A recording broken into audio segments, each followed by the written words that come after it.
नमस्कार दोस्तों, स्वागत है आपका भजन ज्ञान चैनल में। वैशाख महात्म्य 21वां अध्याय।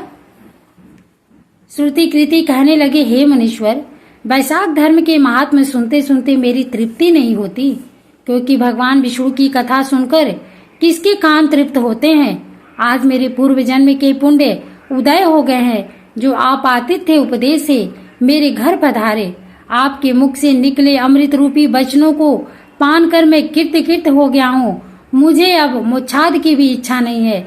आप मुक्ति के दाता विष्णु भगवान को प्रसन्न करने वाले दिव्य धर्मों का उपदेश करते जाइए। श्रुतिदेव बोले, हे राजन, पापों को नष्ट करने वाली मैं एक और कथा कहता हूँ, सुनो। पंपा तीर का निवासी शंख नाम का एक ब्राह्मण सिंह के बृहस्पति में गोदावरी के किनारे आया और भीमरथी के पार कांटे युक्त पहाड़ी वन में गया, जहाँ न जल था न मनुष्य। वह दोपहर के समय एक वृक्ष की छाया में बैठ गया। उसी समय दुराचारी अवे सबके प्राणों का घातक एक व्याध वहां आया और ब्राह्मण के कानों में चमकते हुए सोने के कुंडल, जूते, छतरी, माला, कमंडल सब छीनकर उसे जाने की आज्ञा दी।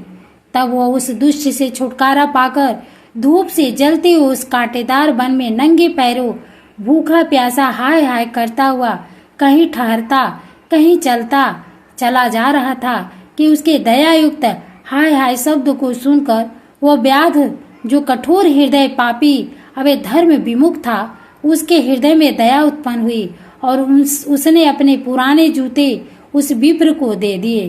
पुराने जूतों को पहनकर वती सुखी हो गया हो उस व्याध को आशीर्वाद देने लगा कि तूने वैशाख मास में जूतों का दान किया है, अतः तुम्हारे पुण्य उदय हो गए हैं, क्योंकि ऐसे दान से भगवान हरि पापी व्याध से भी प्रसन्न हो जाते हैं। ब्राह्मण से इस प्रकार आशीर्वाद सुनकर व्याध विस्मय से कहने लगा, हे ब्राह्मण देवता, मैंने आपसे ली हुई वस्तु आपको लौटा दी है, इसमें आशीर्वाद की कौन सी बात है? और जो आपने वैशाख मास अभी हरि की प्रशंसा की, सो ये वैशाख और हरि कौन है तथा उनका क्या फल है? ऐसे व्याध के वचन सुनकर ब्राह्मण संक विचार करने लगा कि जब कर्मों का फल जन्मांतर में मिलता है तब अतः ब्राह्मण बोला, हे व्याध, तुमने मुझको ताप नाश करने वाले जूते दान किए हैं, इससे तेरे पूर्व जन्म के पुण्य उदय हो गए हैं। भगवान तुम पर प्रसन्न है। उसी समय मृत्यु द्वारा कल्पित सिंह व्याध के वध के लिए दौड़ता हुआ आया, परंतु बीच में देव कल्पित हाथी को देखकर पहले उसको मारने का उद्योग करने लगा। फिर उस वन में सिंह और हाथी का घोर संग्राम हुआ, जिससे वे दोनों थक कर गिर गए और एक दूसरे को देखने लगे। सब पापों को नाश करने वाली जो कथा मुनि ने व्याध को सुनाई थी, वो उन्होंने भी सुनी, जिसके सुनने मात्र से उनके सब पाप नष्ट हो गए। वह पशु योनि को त्याग दिव्य शरीर धारण कर दिव्य विमान में बैठकर अप्सराओं से सेवित हाथ जोड़कर खड़े हो गए। मुनि ने उनसे पूछा कि तुम कौन हो और अकारण ही इस वन में एक दूसरे को मारने के लिए क्यों उद्यत हुए? तुम्हारी मृत्यु कैसे हुई? यह सब कथा विस्तार से कहिए।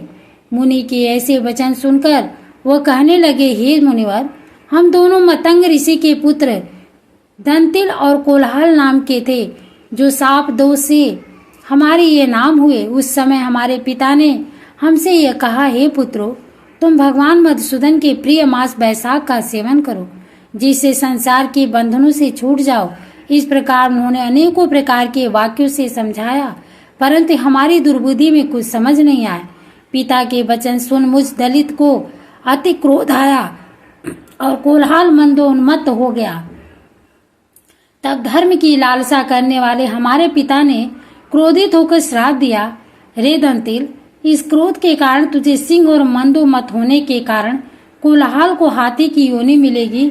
धर्म से विमुख पुत्र, कटु वचन वाली स्त्री तथा पापी को शीघ्र त्याग देना चाहिए, क्योंकि जो लोभ बस इनको नहीं त्यागता वह 14 मनवंतर तक नरक भोगता है। तब हम अत्यंत दुखी होकर शाप निमित्त के लिए पिता के बारंबार प्रार्थना करने लगे।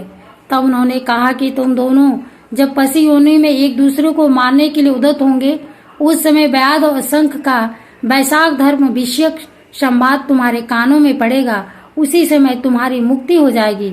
यहाँ पर आपका दिव्य संवाद सुना, जिसके प्रभाव से हम कृतार्थ हुए।